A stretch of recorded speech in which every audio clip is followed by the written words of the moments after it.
Sai. Hi, Sai. Honor student. Honor student. Honors Titi. Magmula kailan? Yung kinder 2 po ako, valedictorian po ako. Yung grade 1 po ako, top 1 po ako. Pero yung grade 2 po, top 2 po ako. Yung grade 3 naman po, gold medalist po ako. Wow! Anong trabaho ng papa? Yung papa ko po, nag-e-encode po. Encode ng? Nag-e-encoder po, nagtatype po siya. Okay. Si mama? Si mama naman po, housewife po siya, nag-aalaga po sa akin. Ilang kayo magkapatid? Wala po yung kapatid, nag-iisa lang po ako. Ay, unika iha. Ano ang dream o ano ang gusto mo paglaki mo? Gusto ko po maging astronaut. Iba to, iba to. Bihira natin madinig yan. Bakit mo gusto maging astronaut? Para po makadiscover po ng mga planets, gusto ko po mapunta po sa outer space po. Wow! How many planets do we have? How many planets? 8 po, na wala po yung Pluto kasi wala po siyang atmosphere, wala po siyang human life. Wow! Hello! Grabe, ang Grabe! Hindi kinabutan ako. I wanna ask you, ang sun ba is a planet? Hindi po, star po siya. Wow! Ang galing! Hindi kinabutan ako. Nakakilabot, Win! Ha? Nakakilabot! Grabe. Grabe! Hindi talagang pwedeng pang-astronaut to. Kung sakaling makakakita ka ng isang planeta, anong gusto mong pangalan sa isang planeta? Betelgeuse po. Betelgeuse? Opo, Betelgeuse B. Betelgeuse? Betelgeuse C po. Bakit yun? Metagus daw. Betelgeuse? Metagus. Ano ba, nakakabingi naman yung sobrang talino. Betelgeuse po kasi star po siya. Gusto ko po makadiscover po para yung Betelgeuse po, meron po nag-orbit po sa kanya. Oh! Alam mo ba yun? Metagus. Hindi nyo nga alam, mga estudyante, yung mga sinasabi ng batang to eh. Ano, hindi nyo alam. Nakakaya kayo.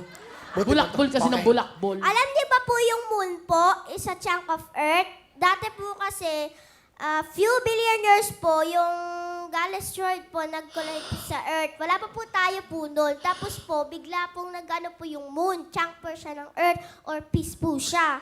Kaya man nag-orbit na po siya doon. Grabe itong bata. Sobrang talino ni Ganun pala siya.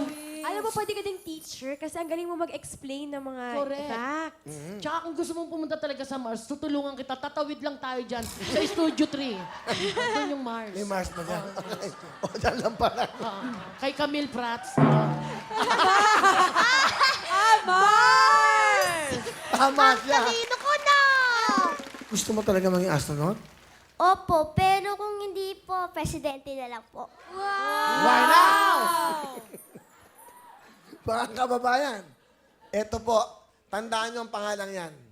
Sa inyong magiging anak, inyong magiging apo, malay nyo, she will be the next president in the future ng ating bansa. Yes! Hindi bawal mangarap, iha. Malay mo talaga, saka napaka-bright mong bata. Ha? Thank you po.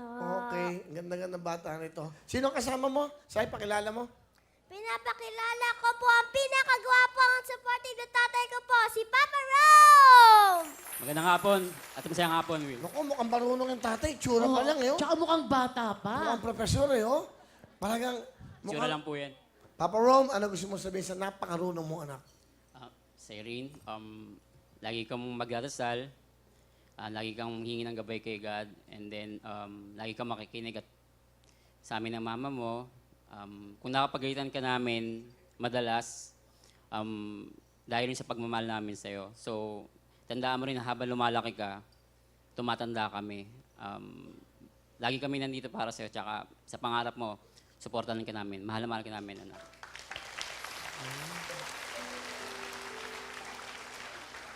Akin yung medals mo.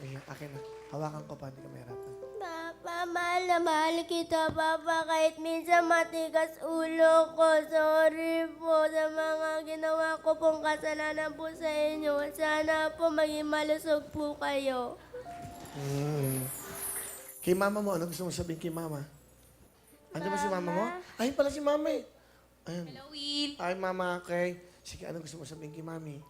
Mama, love ko kayong dalawa ni Papa. Thank you sa pag-aalaga sa akin. Mahal na mahal ko kayo. Sorry din sa mga kasalanan ko po sa inyo. Wala ka namang kasalanan, bata ka pa. Okay lang yun. Magmatigas po ulo ko. Bakit ba matigas ulo mo? Kunyari, paano? Paano? Ba't magiging matigas ulo mo? Kunyari? Hindi po tumatakbo. Tumatakbo lang, matigas na ang ulo.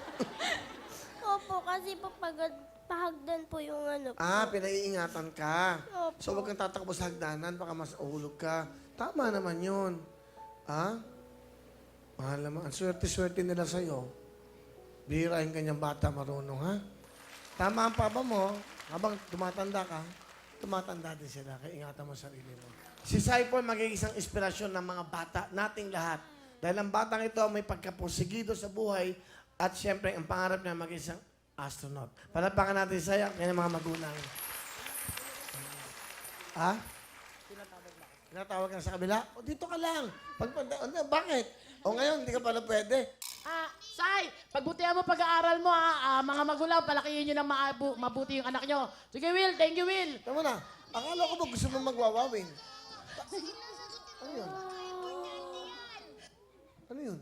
Sa akin nga tumatawag na yung GMA. Sige na, kailangan na. Palapakan niyo si Bubsy ng Pinasaya. Ayun, okay?